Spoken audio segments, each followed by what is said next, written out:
What is going on, ladies and gentlemen? How's everyone doing today? My hair is looking a little wild, but that is not going to stop me from the fact that I have a new HO engine right here. Now, don't know if you guys can see it, but it's a Rivarossi 3-truck Heisler. As you guys know, I'm big into geared steam locomotives, and this is my first ever geared steam locomotive in model form, specifically in HO. I plan on getting one in O scale, and if they make them, maybe an N scale. But this is my first one, and we're going to check it out here on Mr. Model Trains. Okay, so before we get into this model, I'm going to give you guys a little background history of the Heisler steam locomotive for those of you who do not know what that is. If you want to skip that, feel free. I don't mind, but if you want to stick around and learn a little information, let's get right into it. The Heisler steam locomotive was invented by Charles L. Heisler in the 1890s. It is a 2-cylinder geared steam locomotive, which means that it has 2 pistons that turn a central drive shaft, which then turned the beveled gears in the wheel of the trucks, which then eventually turn the wheels. The Heisler is a 2-cylinder in a V-shaped and it's set in a V-shaped formation. It was known for being smooth and being slightly one of the faster geared locomotives out of the 3, the other 2 would be the Climax and the Shay. Due to the fact that the Heisler engine was centered in the middle of the frame, it was also known for better balance and stability. However, the Heisler engine came a little too late, as the Shay and the Climax companies were already established. So by the time the last locomotive was built around, I think it was 41 or 42, 1941 or 42 that is, only about 625 were made. Alrighty, as you guys can see, this is a beautiful model by Rivarossi, a 3-truck Heisler. As you can see, you can even see the builder's plate right there, the legible builder's plate. Beautiful external detailing, separately applied handrails and hoses. The whistle, safety pop-off valve and bell up here looks good. The sand dome looks awesome. The number lighted plate as well as the headlight is super bright. It's got its number on there, number 92. Going a little bit under here, you guys can see the workings of the drive shaft, the V-shaped 2-cylinder motor right there, the drive shaft that connects to the 3rd truck, the 2nd pair of trucks, and then the drive shaft that connects to the 3rd pair of trucks on the water tank or oil tank. And as you guys can see, it is part of the St. Regis Paper Company, a WFL subsidiary. And it's pulling some scenic passenger cars, but coming back to the engine and its beautiful detailing, beautiful rivets. Now again, like I said, awesome separately applied details like handrails, hoses, and stuff. Again, I don't know if I mentioned it before, but it has the numbers on the headlights. They do light up, and it is directional. And then on top of that, unfortunately, they had to put some of the DCC sound decoder in the cab there, so there is no detailed cab. However, the external of the cab looks really nice with the red window frame. And I don't know if I can get a good look in there, but you can kind of see some of the wires right there. But besides that, it is awesome. Now let's turn this thing baby on, and let me show you some of the features that it's got. And I will say right now that when it is running, the motor is a little loud. Obviously, these things aren't meant for speed. But again, this was the faster type of geared steam locomotive out of the 3. So it does spin and does move pretty fast. I haven't put any sort of gear oil on there, so it might reduce the sound. But depending on how fast you're running it, you could kind of hear it over the sounds. That's not a problem for me, but if it is for you, then obviously just don't buy it. All right, guys, so I'm going to get into the sounds now of the... there goes the safety valve, which automatically plays every once in a while, including like the sound like the ash dump, which you guys will hear, and I will point out when it plays.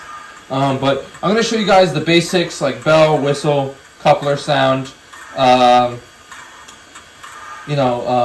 down sound, water refill, and the safety valve. Now again, there is a bunch more of functions as well, as you guys can see, which I'm showing you guys right now. And then I'm a little limited because I can't change the CVs, but if you do have a control system, a DCC control system, we're able to change the CVs. As you guys can see, you can change the... Oh. That sound right there that you're hearing is the ash dump. But yeah, you can change the CVs, so you can change the sound of the whistle, the sound of the bell, the air pumps, all that fun stuff. I'm getting an NC power pad soon, so we'll do another video on changing CVs and stuff like that. Now you could probably take the decoder out and change the CV on a computer as well, but I figured it's probably easier to do it on some sort of controller that allows you to do that. So let's get into the basic sounds of this engine now. We have, obviously, let me turn off the headlight and turn it back on so you guys can hear that dynamo. This is what it sounds like without the dynamo off. And this is with it on.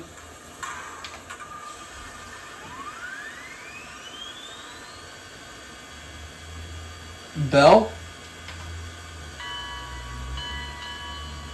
Now I will say the bell is a little low in terms of volume, but again, I could probably change that CV eventually, so that's not a big problem for me. And here is my favorite part.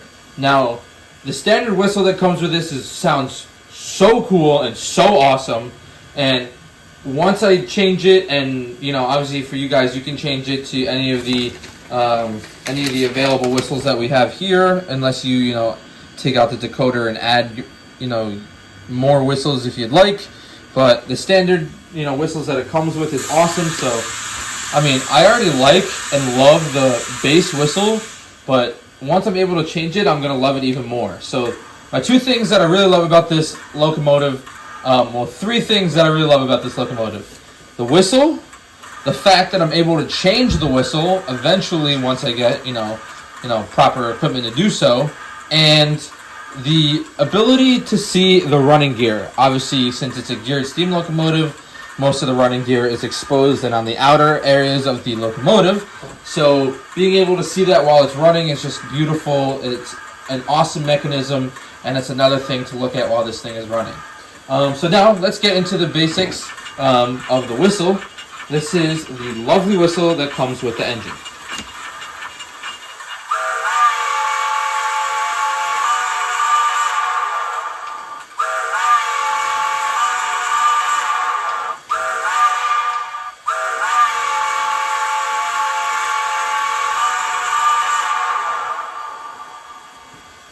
You can hear that echo, that fade out, that fall off. The quilling is awesome. I did not do any sort of quilling. It auto quills. Now, if you have a controller that lets you quill it, now you're probably able to. I'm not entirely sure because mine does not. It does not allow me to quill it. But that is awesome, and it sounds really awesome, and I freaking love it. Now, I'm going to go through two other basic ones. The safety valve sound, which is F20. Again, that sound plays at a random time. I'll do the ash dump, which also plays randomly here and there.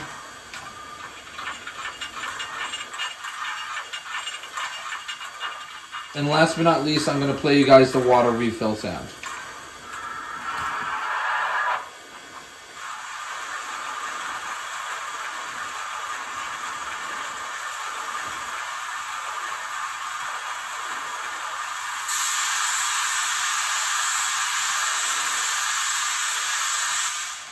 Alrighty, well that's that. Let's move it on out.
Okay, one thing that is a down or a con for me is that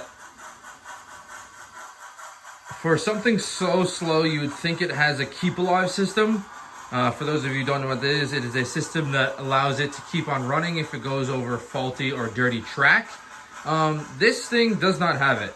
You'd think because it's so slow that it is actually probably the most prone thing out of my whole entire HO collection to be to stop or shut down or shut off when there's a faulty track or dirty track, and it's done that over the switch here already a couple times.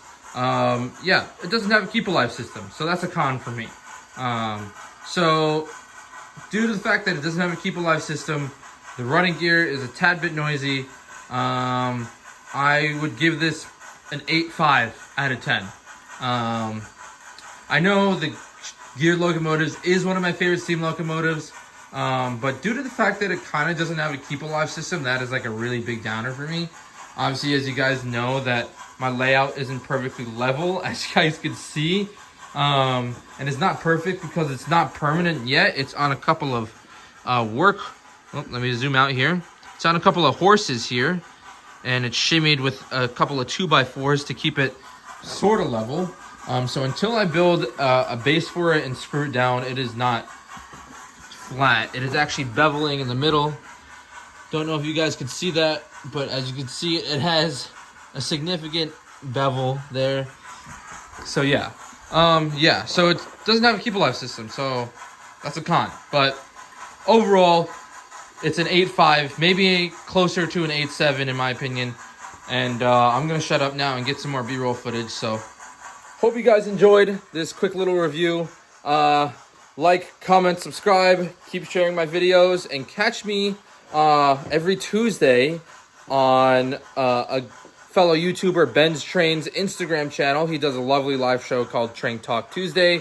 So catch me there every Tuesday, 8 p.m. Oh, I try and be there every Tuesday. I might miss a couple here and there, but I've become kind of a regular on the show. So I try and hop in every Tuesday. But anyways, like, comment, subscribe. Hope you guys enjoyed. I'll see you on the next one. See you on the next train home. I'm going to shut up now and get some B-roll footage.